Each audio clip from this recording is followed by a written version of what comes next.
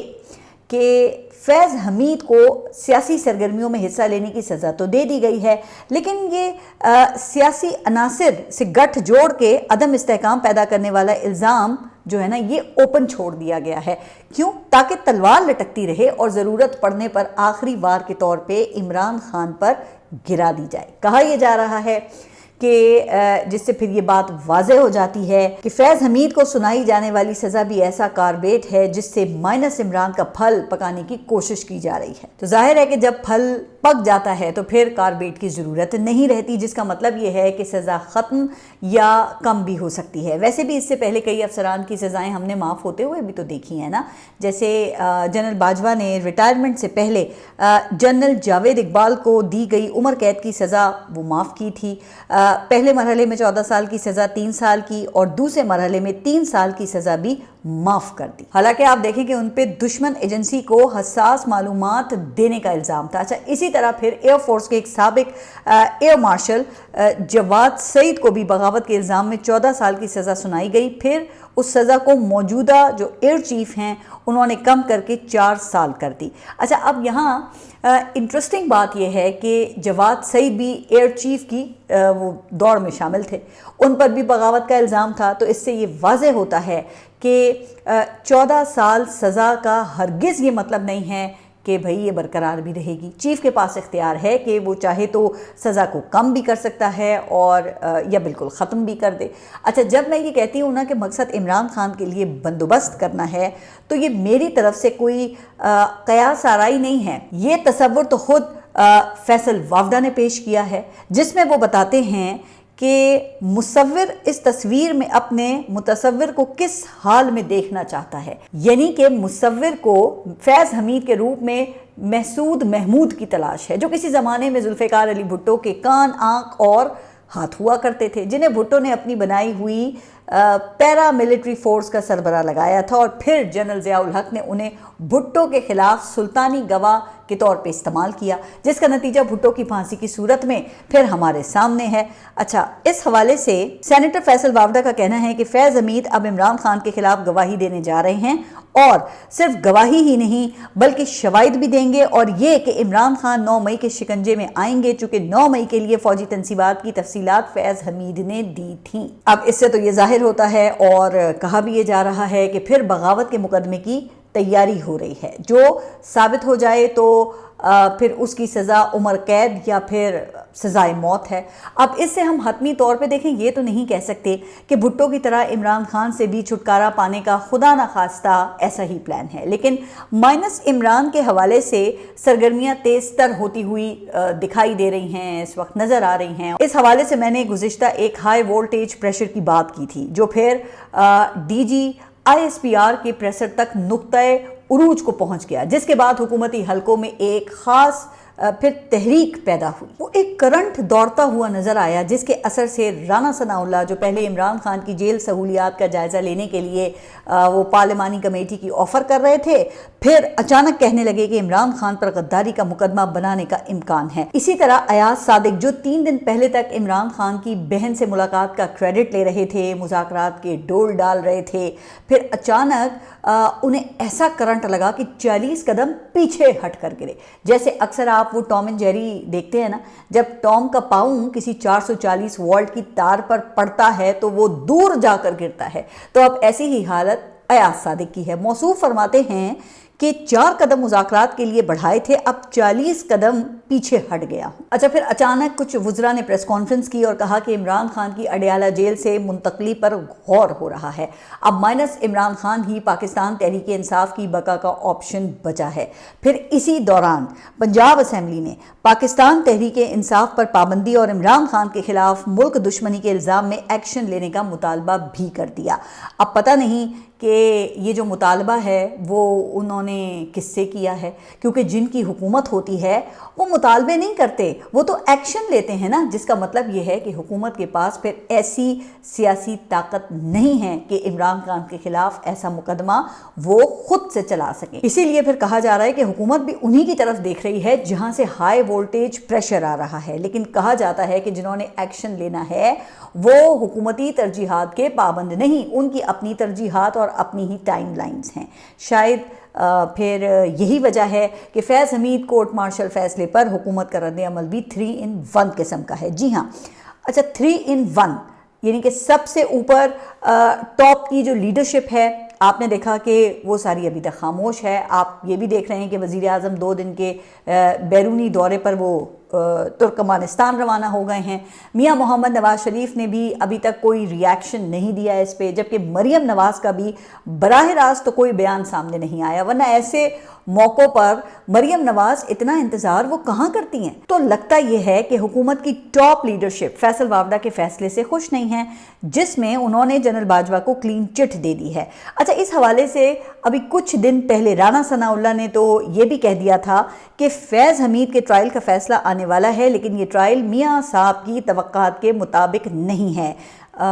شاید اسی لیے پھر خواجہ آصف کو گزشتہ روز میدان میں اتارا گیا، اور پھر خواجہ آصف کا کہنا یہ ہے کہ بلا شبہ 9 مئی پی ٹی آئی اور فیض حمید کا مشترکہ منصوبہ تھا، اور اس حوالے سے فیض حمید کے خلاف مزید مقدمے بنانے کی گنجائش ہے، یعنی کہ فیض حمید کے ذریعے عمران خان تک پہنچنے کا کام جاری رکھیں، لیکن کچھ جنرل باجوہ کے کاموں پر بھی نگاہ کریں جو خواجہ آصف کے بقول فیلڈ مارشل کی تعیناتی رکوانے کے لیے دباؤ ڈالتے رہے اور ساتھ دھمکیاں دیتے رہے۔ تو خواجہ آصف نے یہ باور کرانے کی کوشش بھی کی کہ جنرل باجوہ نے پہلے فیض حمید کو چیف بنوانے کی کوشش کی اور بعد میں دیگر نام وہ لائے۔ اب ظاہر ہے کہ ان باتوں سے کوئی فرق تو نہیں پڑتا، کہاں فیصل وافدہ کا فرمان کہ جنرل باجوہ بری الذمہ اور کہاں بیچارے وزیر دفاع کی خواہشات، لیکن خواہشات پر کسی کا زور کہاں چلتا ہے۔ اس لیے پھر تیسرے درجے میں طلال چودھری کے ذریعے ایک وش لسٹ پیش کی گئی جس میں ثاقب نثار کے احتساب کی امید ظاہر کی گئی، لیکن طلال چودھری کی بدقسمتی کہ فیصل وافدہ کی نظریں ثاقب نثار کے بجائے اطہر من اللہ پر ہیں۔ اچھا، اب یہ تو ہو گیا 3 in 1 والوں کا حال۔ اب دوسری طرف بلاول بھٹو وہ 2 in 1 پیکج لے کر گھوم رہے ہیں۔ ایک جانب عمران خان کے خلاف ایکشن کو مکافات عمل قرار دے رہے ہیں، تو دوسری جانب وہ نصیحت بھی فرما رہے ہیں، اور بلاول بھٹو کا کہنا یہ ہے کہ عمران خان اور فیض حمید دونوں اپنے وقت کے فرعون تھے، لہٰذا مکافات عمل سے گزر رہے ہیں، لیکن یہ فیصلہ پیغام ہے کہ آئندہ ایسی غلطیاں نہ کی جائیں۔ اب جناب پتہ نہیں کہ بلاول بھٹو کس غلطی کی طرف اشارہ کر رہے ہیں، چونکہ موجودہ حکمران جماعتوں کا فیض حمید پر بڑا الزام یہ رہا ہے کہ وہ عمران خان کی اپوزیشن کو مائنس کرنے میں لگے ہوئے تھے، نون لیگ اور پاکستان پیپلز پارٹی کے خلاف مقدمات بنواتے تھے، جبکہ دوسرا الزام یہ ہے کہ فیض حمید نے اپنے ادارے میں بھی مائنس فارمولا لگانے کی سازش کی۔ اب یقیناً بلاول بھٹو یہ دوسری غلطی نہ دہرانے کی بات کر رہے ہیں، ورنہ اگر ان کے نزدیک اپوزیشن کو طاقت کے بل پر مائنس کرنے کا عمل ناجائز ہوتا نا، تو آج وہ مائنس عمران خان کوششوں کی بھی مخالفت کرتے۔ تو جناب اب اس منافقت سے کام نہیں چلے گا، چونکہ آل ان ون میں انہیں نہ تو کسی 2 in 1 کی ضرورت ہے اور نہ ہی 3 in 1 کی۔ پھر آپ دیکھیں کہ کھل کر اون بھی نہیں کرتے اور ان کی ہاں میں ہاں بھی ملاتے ہیں۔ شاید اسی وجہ سے پھر ابھی یہ 2 دن پہلے اسد کیسر نے بلاول بھٹو سے پوچھ ہی لیا کہ بتائیے کہ خیبر پختونخوا میں گورنر راج کے معاملے پر آپ کا پارٹی موقف کیا ہے؟ تو اب اس کے جواب میں بھی بلاول بھٹو نے 2 in 1 موقف دیا۔ وہ کہتے ہیں کہ ہم سے نون لیگ نے گورنر راج پر کوئی بات نہیں کی، لیکن پاکستان تحریک انصاف خود ایسے حالات پیدا کر رہی ہے کہ وفاقی حکومت مجبور ہو کر سخت اقدامات لے۔ واہ کیا بات ہے بلاول کی۔ ویسے بلاول بھٹو نے اور کچھ کیا ہے یا نہیں کیا، لیکن لگتا یہ ہے کہ نظریہ ضرورت میں بہرحال ماسٹر کر لیا ہے۔ اب آپ دیکھ لیں کہ مائنس عمران خان کے لیے دونوں جماعتیں جو ہیں وہ اس وقت ایک پیج پر ہیں، اور انٹرسٹنگ بات یہ ہے کہ اس حوالے سے مسلم لیگ نون اور پاکستان پیپلز پارٹی کی جو دلیل ہے وہ بھی ایک ہی ہے۔ اب بلاول بھٹو اور رانا ثناءاللہ دونوں کا کہنا یہ ہے کہ عمران خان سیاست نہیں کر رہے، محاذ آرائی کر رہے ہیں۔ تو اب پتہ نہیں کہ عمران خان کے خلاف عدت جیسے گھٹیا کیس کر کے رانا ثناءاللہ کی حکومت نے